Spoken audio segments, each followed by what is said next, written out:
A lovely morning to you out there. Thank you for joining us. It's Issues and Answers on Edo Broadcasting Service. My name is Josephine Einihe, and this morning we'll be looking at a very beautiful topic and which is critical to every body, looking at striving for food sufficiency in Edo State.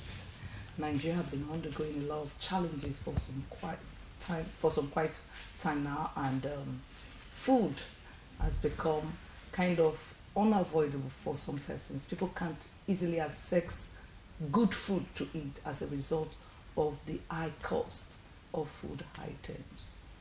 Edo State is an agrarian community, and sometimes most of us are worried, why are we not having this food sufficiency the way we need to have it?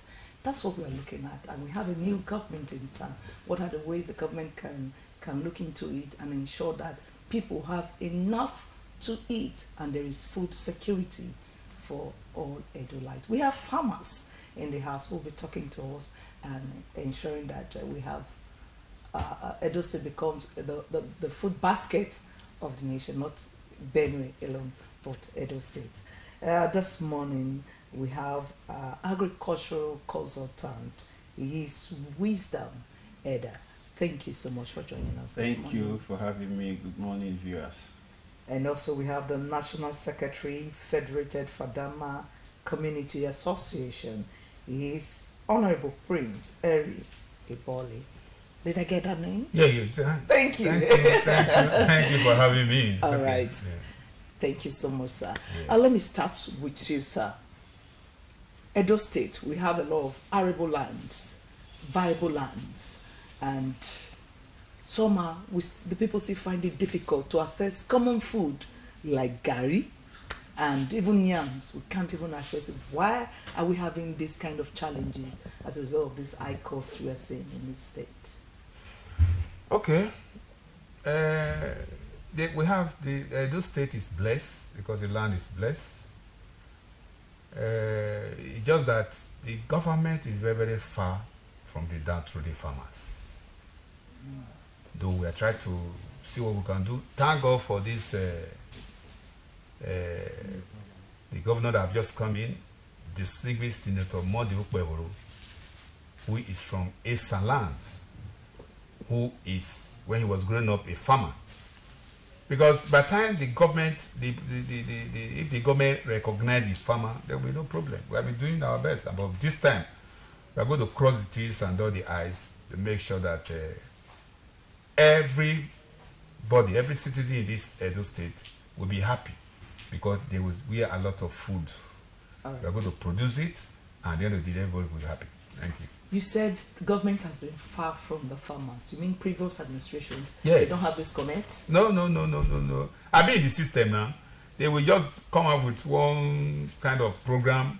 We will put our effort. At the end of the day, nothing will come out of it. You know, and by the grace of God, we'll see the governor, the new governor now. We tell him this is how to go about it, so that at the end of the day, we'll be happy because we have 3 senatorial districts in this state: Edo North, Edo Central, and Edo South, and they are blessed with land, fertile land, you know, and I'm in the system. So by the grace of God, we'll talk to him and he will do the needful.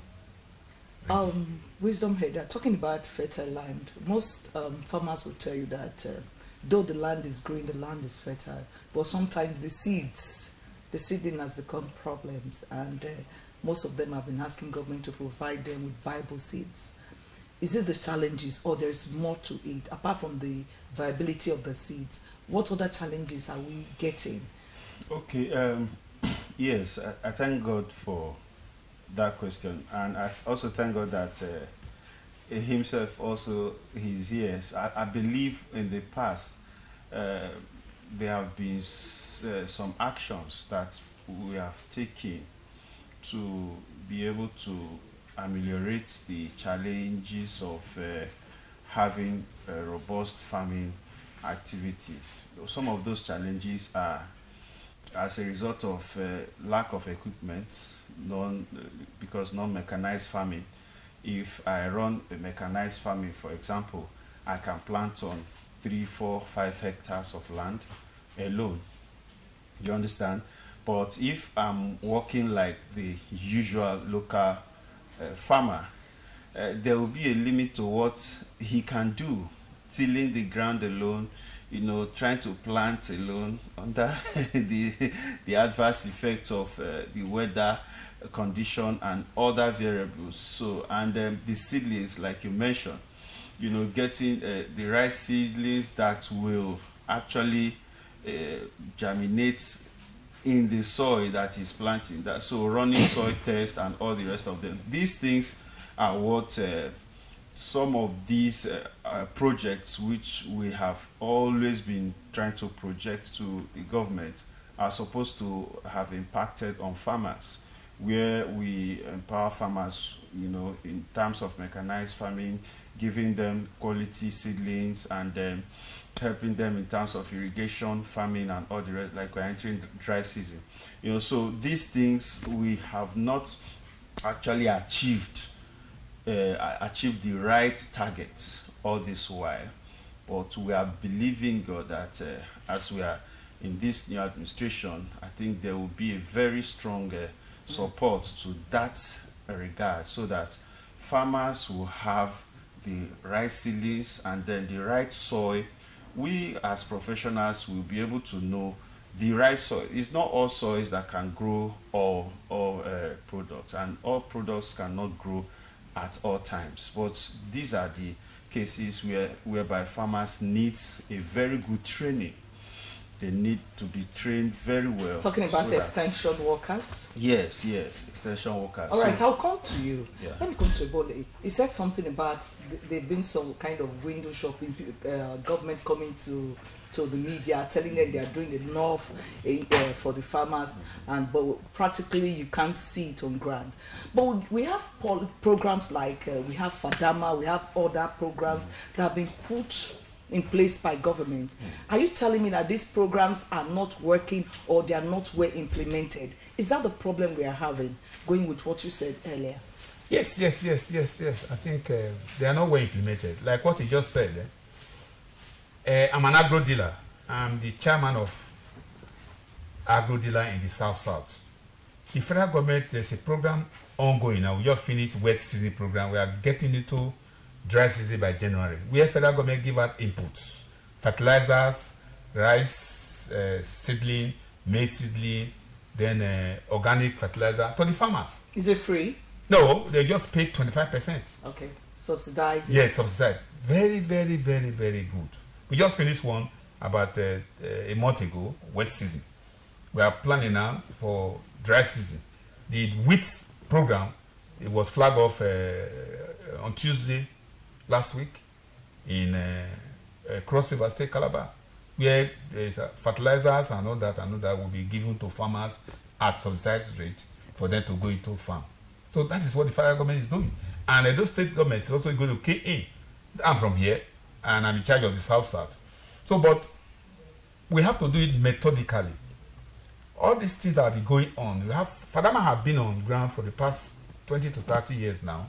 But if you look at it, there's this end care program that is ongoing. But when they release money, well, FADAMA is a World Bank project. When they release money in dollars and they send it to state, they will just manipulate it. You know the way the system goes now, which is very bad. And by the grace of God, thank God that our distinguished senator is there. At least I know him, I talk to him. All those small mistakes will be abandoned, so that we will do the right thing, put the square peg in the square hole, so that those who deserve it will get those grants and make sure that there's a lot of food on your dining table. Talking about FADAMA, it's working in the northern part of this country. You see a lot of farmers going to farm, you see huge hectares of land, and you see food being brought all the way from the north to the south. Yes. Why is it working over there and it's not working? Because you said something about a bit of manipulation when it comes to the south.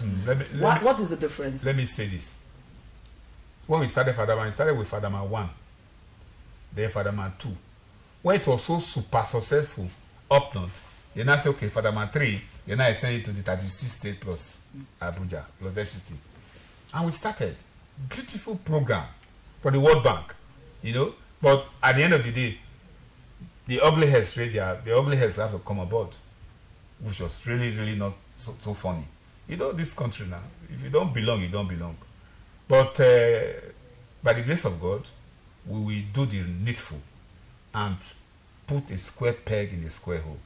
All right. So talking about technology, are we leveraging technology in this farm? Because we see, talking about tractorization, and we know that most economy grow as a result of small-scale farmers. Apart from the bigger ones, the mechanized farming, you still have the subsistence farmer. You bring in your food, I bring in my food. We have enough in the market. Are we leveraging technology in this country? Leveraging technology to have bountiful harvest. Are we utilizing it enough in this country? All right, good question. We are not utilizing that enough. The reason why I say that is because we have massive lands in Nigeria. And Nigeria have the capacity to feed the entire continent and the entire world, Nigeria alone. The reason why I say that is because countries that have no land, like some of the states in Nigeria, feed nations like Netherlands, for example, and they make billions of dollars from agricultural exports. Now, talk of Nigeria, talk of Niger State, that looks like about 7 or 8 countries in Europe. Inside Niger State, you can travel for 10 hours or 11 hours just inside Niger State, within Niger State. Talk about Edo State. We have lots of lands, massive lands that are just there lying. Now, these lands cannot be cultivated just manually using our bare hands. There's a limit. Every farmer might decide to focus on what they can cultivate, feed on, and then take the rest to the local market. And the farmers have not known about the techniques of farming. So we have not actually, and I also consult for the FADAMA in terms of projects. And these are some of the things we are praying, believing that His Excellency, the distinguished governor of this current administration in Edo State, will embrace, will actually capture those projects, because we are really carrying it up to him. And we know he is a farmer. We know he has this burning desire passion for farming, for agriculture. He intends to have food for the people. Yes. He intends to solve the problem of shortage of food in Edo State. And by the special grace of God, we've really brandished a very robust program that will really take care of over 100,000 farmers per year in this state. I'm telling you. So if we go by the way we have actually leveraged on mechanized farming, we have not actually really gone far. We've not started in those states. Actually started at all. All right, thank you. Yeah. Prince EBOLE, let's look at extension workers. Other countries, other nations of the world, they are leveraging technology to ensure that they have bountiful harvest. But they have trained workers, people that will train these local farmers. Do you think we have enough extension workers that will teach our farmers on the best practices in terms of agriculture? We don't have enough extension workers. And those who are on board, they are very lazy. When you approach them, they say they are not mobilized. They will not go anywhere. Wow. That's the problem. So, but this government have a lot to do, and we are there to support him, give him all the ideas. We have extension workers across the 18 local governments. Yes. But just they are lazy. Yes, just go to them. You see them lying fallow. Like what we just gone past now, the wet season we just did. There are some extension workers who work with us. They just start demanding money. Okay, if you don't give me money, I won't be able to go. If you don't give, they are not encouraged. But this time now, let's see how we talk to the governor. Let the governor distribute. Do you think they have enough the equipment, the facilities to work with? Do you think? Do they really need that? Take a bike, go to village. I'm from Igwebe local government. I'm from Ibele in Igwebe local government. Extension workers take a bike and go to all the villages and tell them this what to do. But they will not go. They will be looking for some mobilization. All right. Because of what you do, you have you hold a very esteemed position as a farmer. Have you reported any of these issues? Because if you don't do this, government may not understand what is going on, because these local farmers need to be taught about the kind of seeds they can use that can give them better yields. Have you reported any of these cases? Because if you know that there's a problem, most of them don't go out and they always demand for financial gains. Have you reported any of these? Yes and no. The way the system works now. Who do you want to go and report? If you report, will they listen to you? Will they even track the issue? No, they will not. Everybody is lazy. Everybody want to cut corners. So that's why I said, by the grace of God, this our new governor, a young, very energetic man, we'll sit down one-on-one and try to retrace all this problem and then nip it in the bud. All right, if you're just joining us, we're looking at striving towards food sufficiency in Edo State, and we started that. Edo State is a very viable state where food problem should be like a thing of the past, but we are still having it. Wisdom Leader, talking about the viable seedling that one can use to ensure that there's a bountiful harvest, what other factors do you think? Because I, for one, there's this security challenges. Most of these local farmers, most of them are afraid to go to the farms.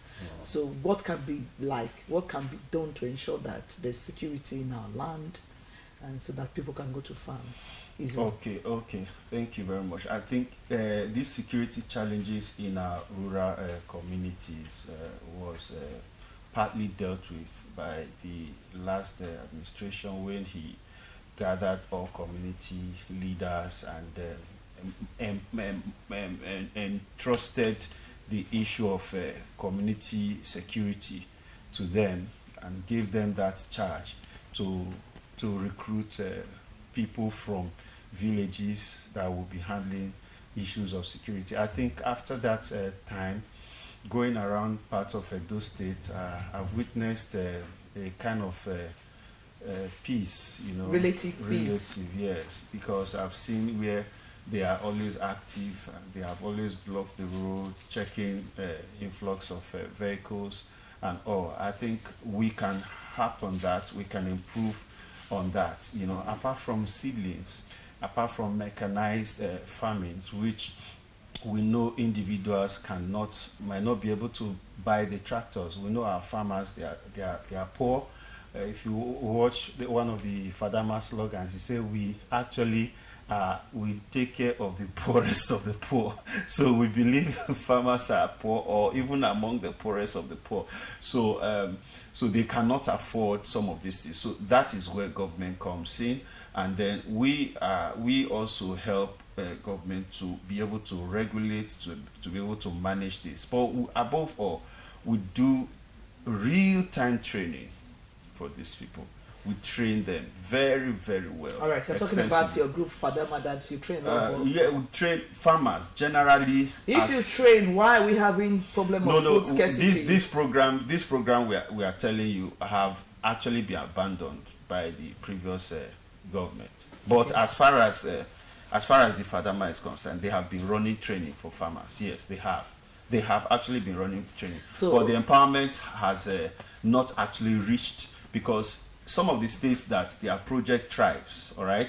They are project tribes in some of the states because the state government actually works with them, adopts them, and then empowers them. So if they are getting support from World Bank, the state government is also helping to supervise to make sure those supports they gets to the grassroots. But in some other states, it has never been the case. Once the support comes, it is truncated, and these are the areas where we come in to make sure they understand how this thing, because if take for example, if a governor, or if this governor approves a kind of project that will give massive support, massive training, massive empowerment to farmers, it is also a giant project stride in the side of the government. It will be something that the government will use to even run his own future campaign, one of the accomplished things that he would have done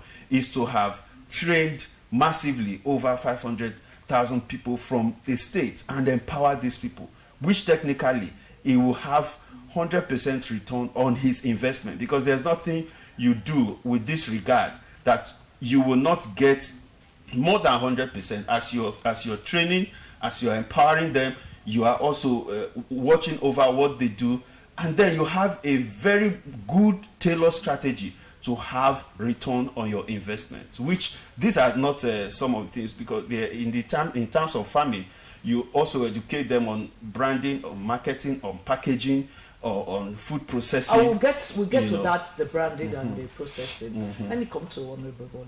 Talking about relative peace. You are from Igwebe, precisely Ibili. Yes. Do farmers in that area go to farm easily without any fear?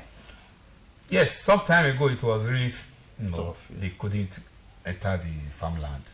Like what time are we looking at? Is it last year or? Yes, maybe last year, 2 years ago or something. Until and from the palace, the highness have to call the local vigilante and tell them this is an eyesore, because most of our women were being raped by this miscreant, and it was really a sorry sight. Then they have to call all the neighboring community, and then the boys have to, at least belonging to the bush part were not part of their living, and they have to reduce it drastically. So it is reduced. Yes, in some area, but still the governor need to do something. Because if you look at a report now from Akoko Edo, all those angles, those words are still there. That, first of all, security must have to be tackled first, so that the farmers will be able to go to their farm. And then the earth roads, because most of our farm, the roads are not passable, except with Okada. What is with Okada carry? I'm talking of motorbike. Is nothing now. So grading the road to farmland, just if you grade one road like from here now to Ramat Park, that thing will lead to so many farms, and the farmers can just be very, very happy. All those ideas will tell the government. He knows anyway. We're going to put it to practice and then let him know. Because the FADAMA farmers are in the 18 local government, or plus minus 192 what we have in the state. But it's difficult for if you have any state meeting now, they can't come from Aunchi, they can't come from Akoko Edo. It's difficult because the road is not there. No extension workers can even reach there. Exactly. So how would they know what's going on? Even though the extension workers are there, they are in the local government headquarters. They won't go anywhere. So we have to right the wrong. Just have to put every square peg in the square hole. Just make sure. Tell the governor. I just pray that at least all his foot soldiers, you know what to do. Because election have gone now. Appointment is ongoing. If you put the right people at the right place, okay, we will revive this thing, and all of us will be happy. Because I'm a farmer, I'm also an agro dealer. I'm part and parcel of the downtrodden. Like what he said, FADAMA is poorest among the poor. That was how the World Bank, put it. That is, those who are poor, there are people who are poorer than them, and they are helping out, bringing out this dollar to make sure that there's food enough in their various dining hall or dining table. Okay. Let's look at the area of pests. You see even some small scale farmers within you have a little garden, and before maybe you plant corn. The next day the corn can't even grow, or whatever it is, pests have eaten every part of it. So what can be done to ensure that is it that we need more extension workers to teach us on how to plant viable seeds to avoid these pest issues? Because we are having this lot of challenges. A lot of people will plant, and the next day they can't even they can't even eat what they harvest what they've planted. Is that a challenge to you people, or that is not a big deal at all? Or that pests come to eat your food, or it's a challenge. That is why you see the federal government have come in with this. In my warehouse now in EBOLE, I still have chemicals, post-emergency, herbicide, and pesticide. The government they brought these 3 type of chemicals to give to the farmers, and they have already redeemed it, and make sure that they take it to their farm. But You know, our people too, one, the essential workers, they are not doing anything. They are not teaching these people. And not to use these Yes. pesticides. So the governor, first of all, we have to look at that angle and put those who can do the job, give them the job, give them the assignment. What can the governor do to the extension workers that love to sit in their offices? No, just do a review now. Do a review. If I'm called, give us extension workers. I know those who can do the job. Not be those who are robbing Mary Kay in their various office. You just go to Oredo here now. Say, where is the extension worker? You see them sitting down. They are not supposed to be there. Why are they called extension workers? They're supposed to go all out. And then I will take it with you. That's talking about Mary Kay. That you're indirectly talking about ladies. That's why they don't go out. Please don't say that. We have some ladies with Mary Kay and they still go out. They go to the farm to still do something. They don't go. No. I won't take it from you at all. All right. That's by the way. I will still stay with you, Honorable EBOLE. There's this information getting to us that most people, especially from other parts of the states like Lagos, they go to these villages, they would buy most of this harvested in large quantity in bulk, and they will go back and you see some food when you get to Lagos it's cheaper compared to Edo where they do come. Why are we having this gap? Is it that you just sell it out and you don't have enough for your own people to eat? No, I'm talking to because that's what they said is happening now. Yes. Lagos is Lagos now. The population in Lagos is like hair. Just carry one bunch of maybe pickup load or whatever or plantain. Before you get to Mushi, it's already the customer have come to buy it. See, our people here from Edo State, most of them don't even know what they have. They don't know that we are blessed, and they don't have the finance. They struggled. See, I know where all plantains are well harvested in this state, Eho, and then you go to Sabo Ango, but they don't have money. Just go there, say you want to, they will sell, and then they don't care. They just need that money. But they need to be told. They need to be encouraged. So are you saying we from Edo State, we don't have money to buy? That's why we see these quantities, large quantities being sold out to other states? Exactly now. Am I not part of the system? All right, Eda, Wisdom, we have this challenge. We have the land right now. We don't have challenge with our land. But what we are having right now, other states do come to buy from us. And we don't have to, in our own state to sell. What do you think government can do or local government can do to ensure that what we harvest, the people can have, they can have them to buy? Okay, I think there is a move the governor started with by stopping a lot of union and all the rest of them, because that has been a major challenge in Edo State in terms of making food available. If that union issue can be tackled in all our markets, it has been a very, very serious. If you bring a trailer load of plantain to our markets in Edo State, nobody will allow you to sell it. Except you pay. Except you are part of the union. Wow. Yes, nobody will allow you.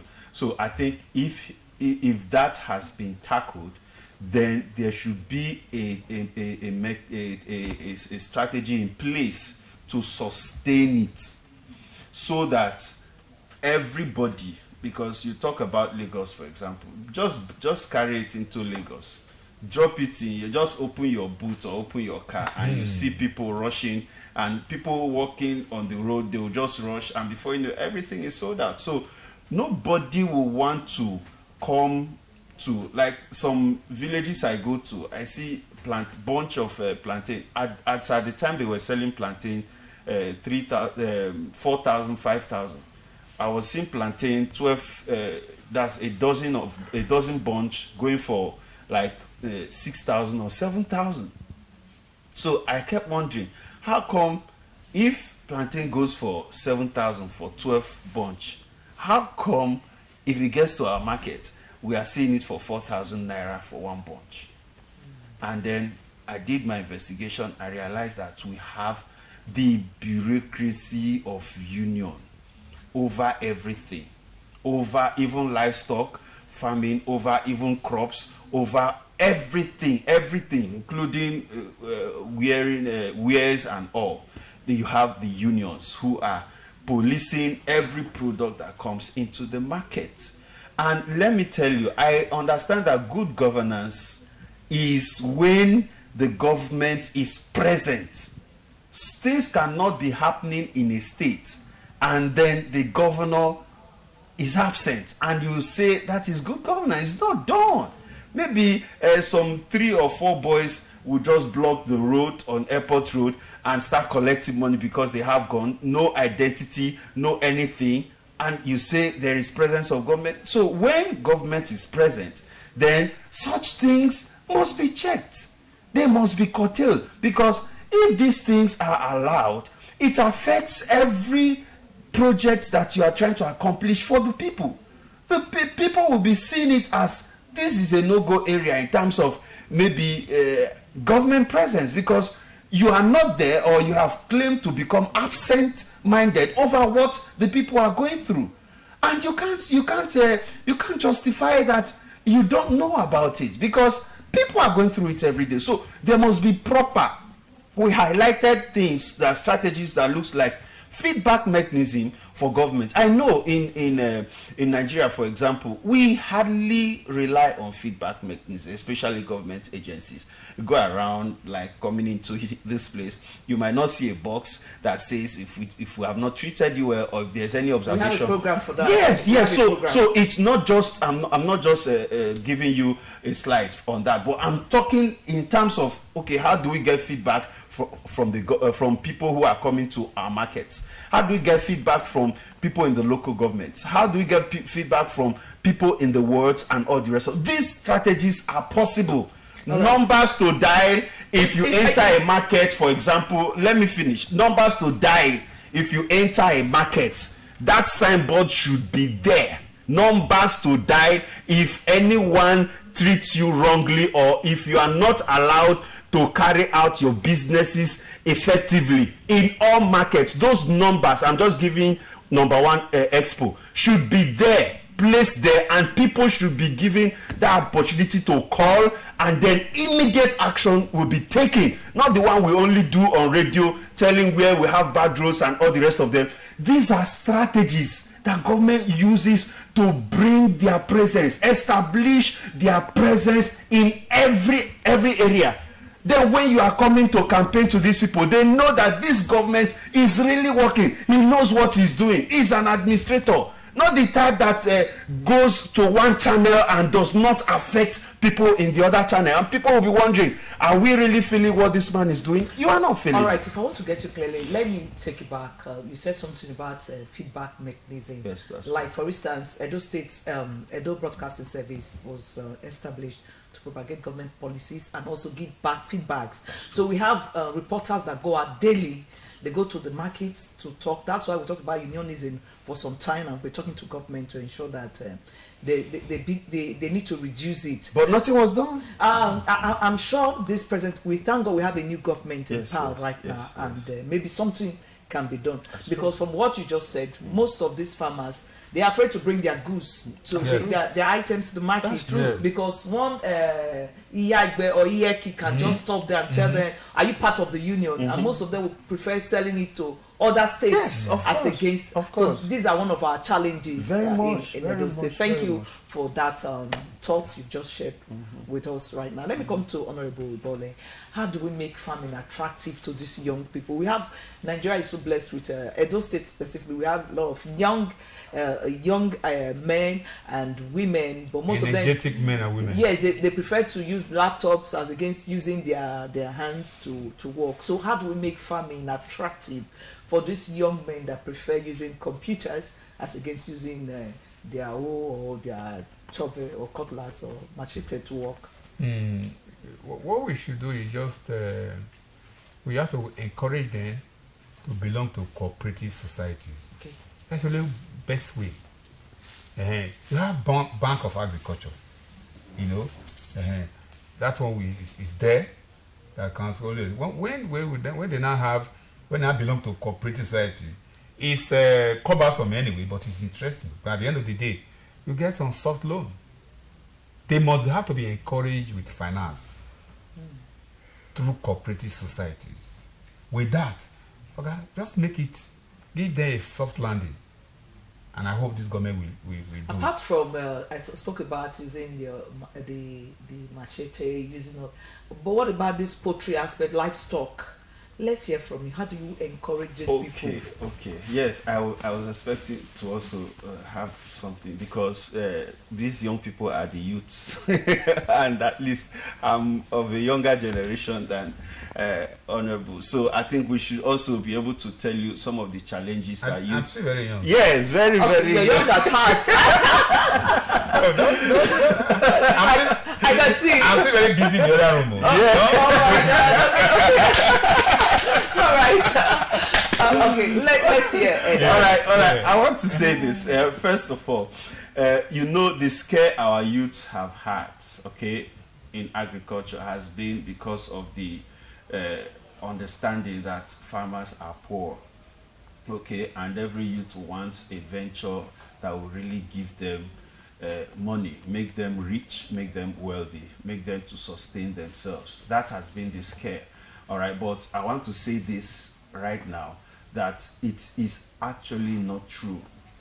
Now, the reason why our youth have seen farmers to be poor is because they have not understood the various dimensions of farming or agriculture. Okay, now the poor farmers are the ones that are not trained, you understand, that do not engage all these aspects of farming that we've mentioned, and the farmers that do not know how to process their food crops and how to export their food crops. All right, so youths, as much as you are always on the internet, on social media, with your laptops, with your phones, you can also be an exporter and make money in dollars through agricultural produce. You don't need to carry load of cassava on your head, youth, for you to be called a farmer. In fact, you might not even be going there to busy your hands, because you have equipment that run this farming for you, and you'll be making multi-million dollars through farming, through agriculture.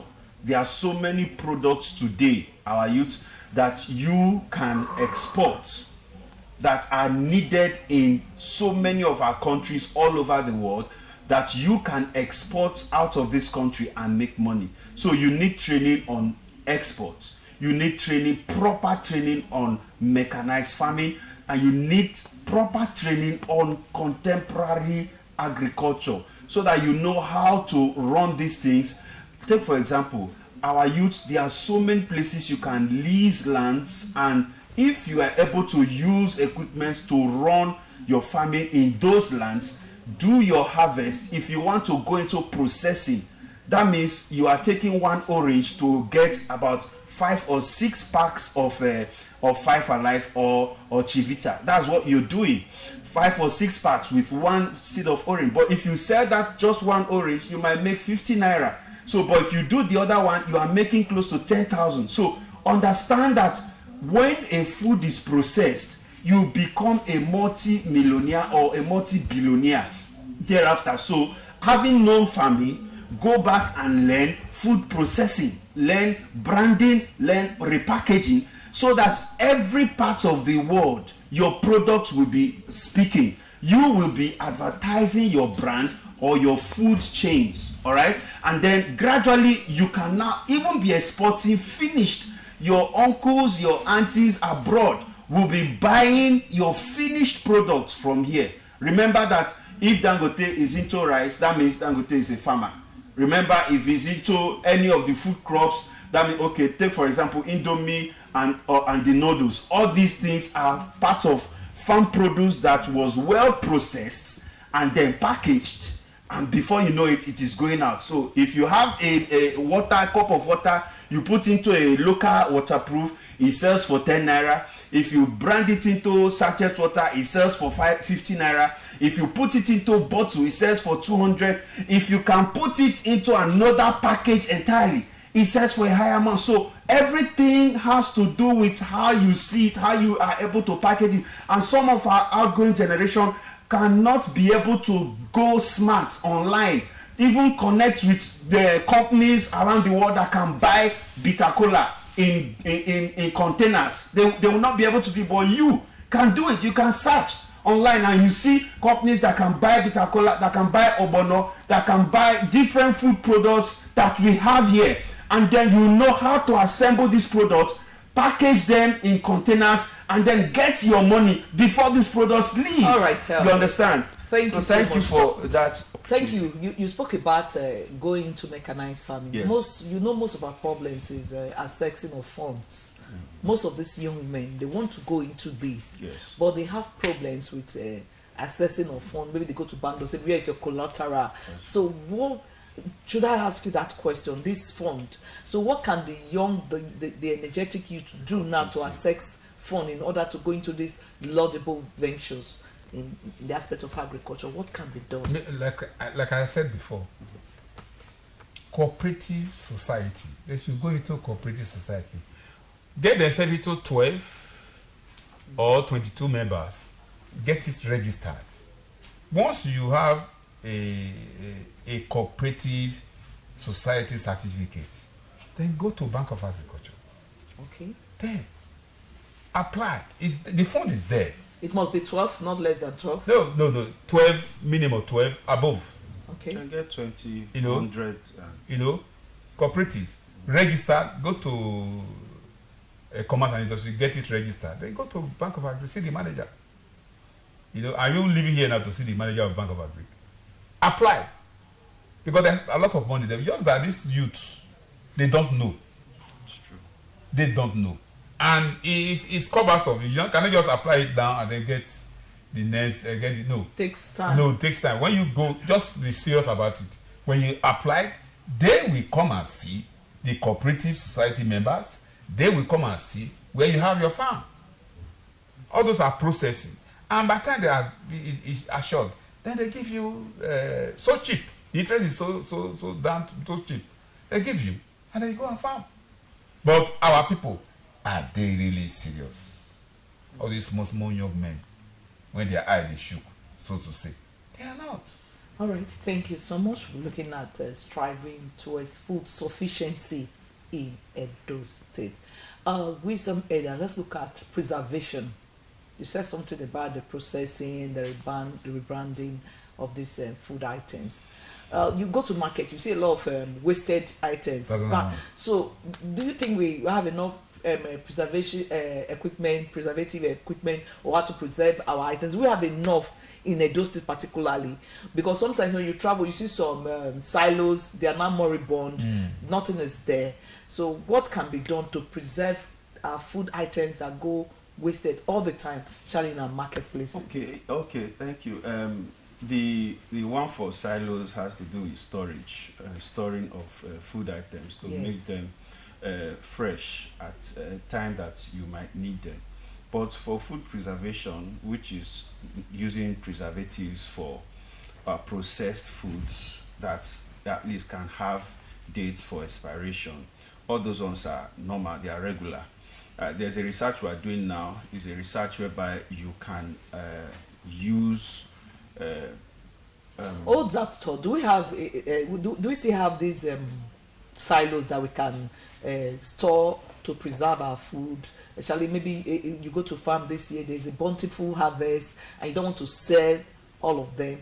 Do we have a storage facility where we store these items in Edo State? There's no pronounced one. Except the one you have at Irua. That one was established by ACOM in those days. I think it's still working, but if you get there, you'll be sorry for this country. Because the thing is just everywhere is bushy.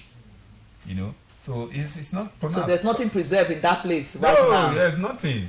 Those are the angles we need to look at and then discuss it very well, extensively. Because since it's only that silo, the one in Iwa, I say it's a central local government, and it's owned by the federal government of Nigeria. So that is only one. So I have not. So how do we store our food in the year that we have surplus? There's a bountiful harvest. How do we store this food? But there's local ways, farmers. There's local ways. I've not seen any government established silo. I've not said the one at Irua, but they do. I'm a farmer. I could preserve plantain.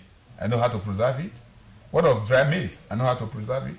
But all those are locally now. But it doesn't manually. How much with that one, let me use this one. Blessing with a play concerning this agriculture business. Of course. Because wisdom made that if, for instance, you are encouraging people to go into farming, and for instance they can't make sales for that year, so how do we preserve this food? How do we preserve these food items if we don't have where we can keep them for some time? Okay, actually they can if they are going by raw materials, because the poorest form of agriculture is to harvest your raw materials and sell them raw.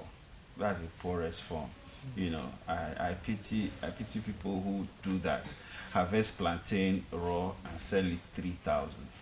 Do you understand? Yes, that's 3,000 plantain. It can make you a plantain flour that you can sell for 12,000. Okay. All right. So, and that plantain flour, it's already preserved, NAFDAC registered. It has its own expiration date. So, and then it's scarce. If you go through the markets now, into shopping malls now, it's even scarce. Sometimes they buy them off. You understand? To process them. Buy yam today and then sell it raw. It's good, but it's the poorest. I'll bring you some other time. We're almost out of time. Honorable Bole, what do you think that this present administration can do to ensure that we have food sufficiency? Just give us some key points that this present administration can do. Yes, what they can do is go to come to us. FADAMA will go to him. We have to sit down one-on-one, because we are across the 192 wards in the state, and they tell us, they will just say, okay, this is how to go about agriculture, about farming. And there are so many ideas we will give him. We marry ourselves together and then get the ball rolling. Okay, you're looking forward to us seeing and the governor of the state. Oh yes, very soon. Okay. Yes. All right, let me hear your point, your thoughts on that. What can be done to ensure that these food challenges, this high cost of food items, will be a theme of the past in Edo State? What do you think can be done? Okay, there's an agricultural revolutionary training, all right, and empowerment. That is a sure scheme that, if it is implemented, train, empower, and then having extensive coordinators, like you made mention of the workers, having extensive coordinators across all boards, local government, and each of the communities, having these people well trained. We train them, we tell them what they will do and how they go about, and we monitor them to make sure they are carrying out everything. And then these our farmers will be trained from planting, cultivating, harvesting to processing, right, and then to export.